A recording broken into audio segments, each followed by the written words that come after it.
An introduction to a period of time. Traditional Chinese medicine can be split into four periods. The first period is from 900 BC to 700 BCE.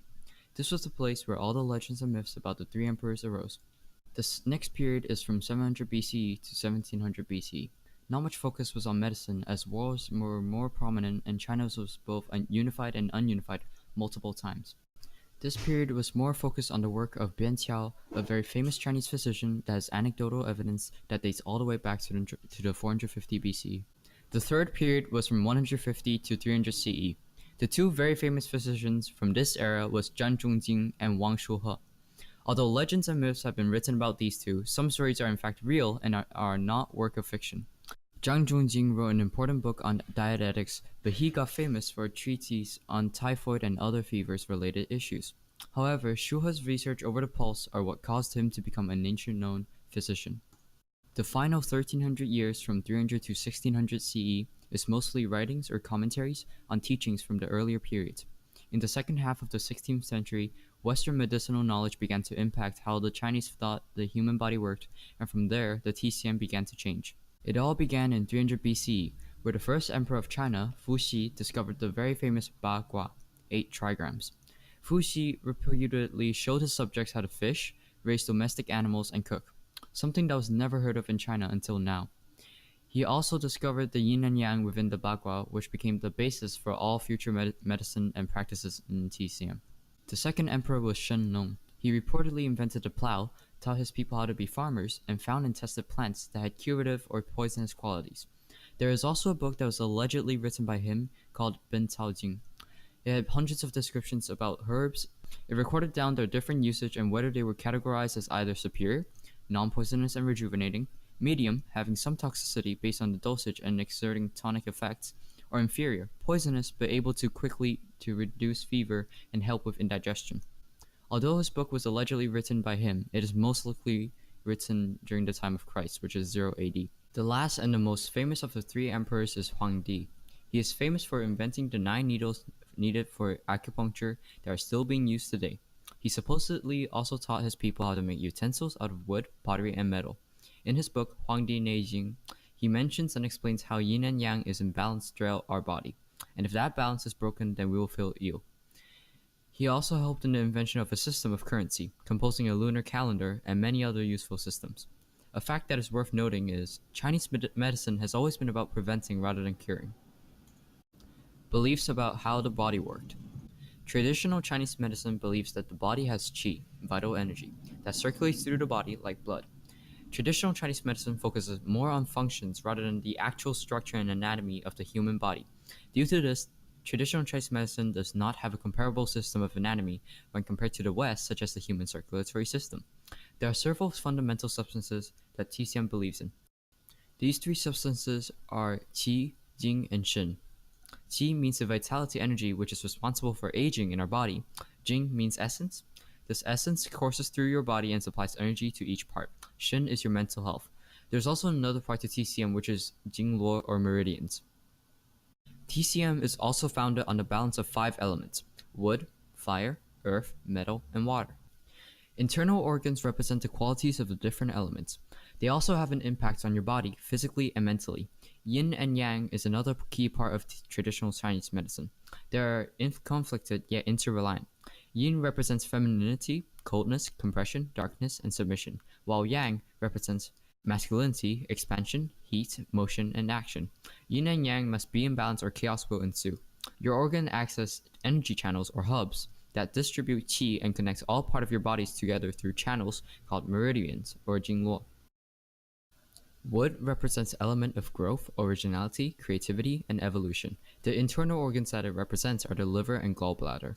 Fire represents element of transformation, demolition, primal power, and divinity. The internal organ that it represents is the heart and the small intestines. Earth represents element of fertility, cultivation, femininity, and wrath. The internal organ that it represents are the spleen and stomach. Metal represents element of purity, treasure, and masculinity. The internal organ that it represents are the lungs and the large intestine. And last but not least, water. It represents element of life and death. The internal organ that it represents are the kidneys, which is the source of all yin and yang energy in the body. It is also responsible for storing jing. A very commonly known epidemic in ancient China has been the Black Plague. It was believed to have been passed into China via the Silk Road. In 1331, the Black Plague killed 5 million people in China and about 90% of the Hebei province. The second disease was smallpox, and it could have also spread to China via the Silk Road. Smallpox was one of the 3 major epidemics in the earliest centuries. Another disease and epidemic was cholera. The first pandemic started in the state of India, then spread all the way to China. The sickness was due to poor hygiene. Malaria was another life-threatening disease that spread through the south and more tropical parts of ancient China. The sickness was transmitted from person to person through infected mosquitoes, which thrived in the humid environments. One of the earliest examples of discarding waste was through a system in which people, mostly being farmers, would build a hut next to their house where one would go to the bathroom and the feces would fall into a pig pen where the pigs would eat it as food. The system was efficient and easy, yet it caused diseases to spread because of the unsanitary conditions. Ancient China's drainage system was even better. This started due to the constant and devastating floods that happened in the city of Guangzhou. So, the mayor built 2 drains throughout the city. The drains were 2 long tunnels made of bricks stretching 7.83 miles. The drains, which are still here today, cross the city and channel the excess flood water into a reservoir. The water in the reservoir was used to raise fish, while the sludge was used as an organic vegetable fertilizer. In 2015, there were severe floods in China that left millions of people homeless. But the city of Guangzhou was able to stay mostly safe and dry due to the 900-year-old drainage system. The central concept of Chinese medicine is the equilibrium of the qi. The qi is the central life force. All treatments aim to restore or keep balance of the qi in the body. This concept is really at the heart of the treatment and also of the approach to diagnosis. So let's now look at how diagnosis is conducted. There are 5 different components in diagnosis: inspection, listening, smelling, inquiring, and palpation. Inspectioning, listening, and smelling focus on the internal appearance of the patient overall. Inquiring and palpation are types of diagnosis which go deeper. Inquiring is where the doctor finds out about the patient's medical history. Palpation is where the functioning of each organ is predicted through the pulse and corresponding body parts. Since we are all familiar with massage, let's focus on acupuncture. In acupuncture, doctors use very thin needles which are placed along the qi meridian to release blockages of qi. Qi is the vital energy which makes us a breathing creature. It's not only found in our bodies, but it's all around us. The best doctor of the ancient China was named Qin Ye-ren. He was named after a Chinese legend, the earliest known Chinese physician. His skills were so amazing he got the name after the Chinese legend Bian Jue, from the time of the Yellow Emperor. He lived from 401 BC to 310 BC, with a total age of 91. There are the 5 most important ancient Chinese medicine techniques. Acupuncture, Zhenju. Acupuncture involves an insertion of needles into specific parts of the body for a specific amount of time. The thin needles are inserted into the acupuncture points, which are related to qi and meridians that are connected to certain parts of the body and their functions. When qi is blocked or becomes unbalanced, illness can occur. By placing the needles at certain body parts of the body, the flow of qi will be restored, commonly used for pain relief. The second technique is cupping, Baguan. Cupping is a technique which uses glass cups to create a suction of the surface on the skin. There are several techniques to create the suction on the skin. One method involves a cotton ball soaked in alcohol being lighted up and then placed under the cup in the area of it, which will burn all the oxygen inside it and placed back down on the skin. This will create a vacuum and then suck in the skin. This creates swelling and bruising when the cups are removed.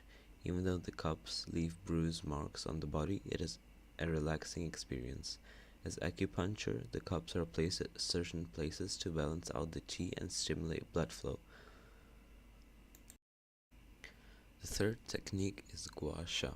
In the 1970s, the Chinese immigrant parents were wrongly accused of child abuse due to red marks left on their children's skin because of gua sha. This method used repeatedly scraping lubricated skin with a tool. This tool could be a ceramic spoon, coin, animal bone, or a sharpened piece of rock.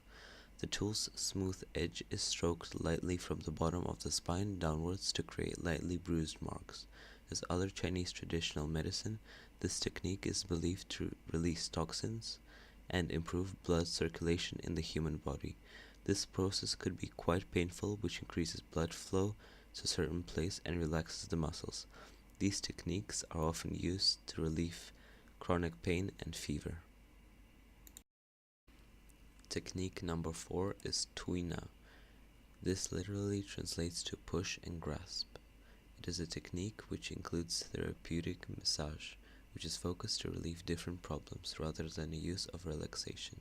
This technique includes many hand methods such as fingers, hands, and elbows, which are being placed at specific parts of the body.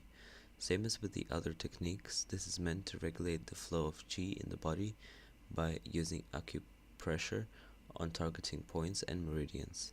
These techniques are often used to treat musculoskeletal conditions. The final technique is called ear candling, or Ju. Ear candling is a method originating from the ancient China. Unlike the other techniques I have listed, this is the only technique that can be ineffective and dangerous. This process involves placing one end of a hollow candle into the ear canal and then lighting the other end to create negative pressure. The goal of this technique is to draw out the earwax and debris out from the ear. It is considered a dangerous technique because it may not only be ineffective, but also the melting wax of the candle can drip through the hollow and burn your ear. This technique is dangerous, but unfortunately this technique treats allergies, headaches, and colds, which this technique was believed to be a cure of.